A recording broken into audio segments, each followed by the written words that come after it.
All right, let's turn to the White House, where President Trump has signed the bill authorizing the release of the Epstein Files. The Department of Justice is now on the clock to produce those documents, but it is unclear if all of the files will be released. So let's bring in CBS News senior White House and political correspondent Ed O'Keefe to talk more about this from the front lawn of the White House.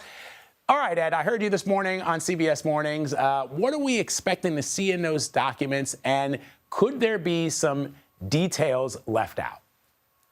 Well, good to see you, Vlad. President signed it late last night, about 30 days now until the Justice Department has to release them. And we're anticipating it will include things like witness interviews, flight logs, other information potentially on immunity deals that were reached with various individuals, and other details regarding the victims and their alleged perpetrators or customers, people who may have engaged with these underage girls in one way or another. And so that's sort of the bulk of what's expected. But then there's a question of whether everything will be released. And there's a loophole in the new law that says the Attorney General can withhold information, at least temporarily, should it be part of an ongoing investigation into all things Epstein. And there is now another one underway. She confirmed that after the president called on DOJ to launch one last week, they are now looking into more information regarding Epstein, people who knew him. The president specifically said go after Democratic Party officials like former President Bill Clinton, the former Treasury Secretary Larry Summers. Clinton has denied any wrongdoing. There's no evidence of illegal conduct in the case of Summers, though he's resigned from his board position at OpenAI and is no longer teaching at Harvard because of his past associations with Epstein. So we'll see if ultimately there's a lot withheld. And if that's the case, then this just continues.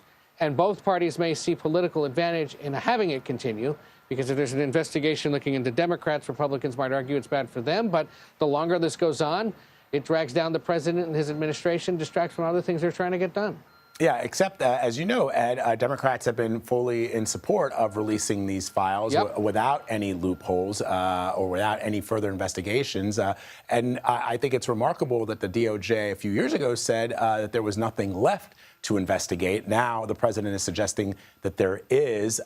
So he signs this bill. He could have done it before an act of Congress. He didn't. He signs this bill now. And so what is he expecting will happen next? Well, he himself hasn't necessarily said what specifically he expects to come out of these documents, other than to say that he thinks this will blow up in the face of the Democratic Party, given how many people were associated with him and the fact that Epstein was known to be a pretty active Democratic Party activist and fundraiser. But again, we know the current president, former businessman, former Manhattan socialite himself, was someone who spent a lot of time with Epstein back in the day. So his associations are well documented as well. All right, Ed O'Keefe for us at the White House this morning. Ed, thank you, my friend. Appreciate you.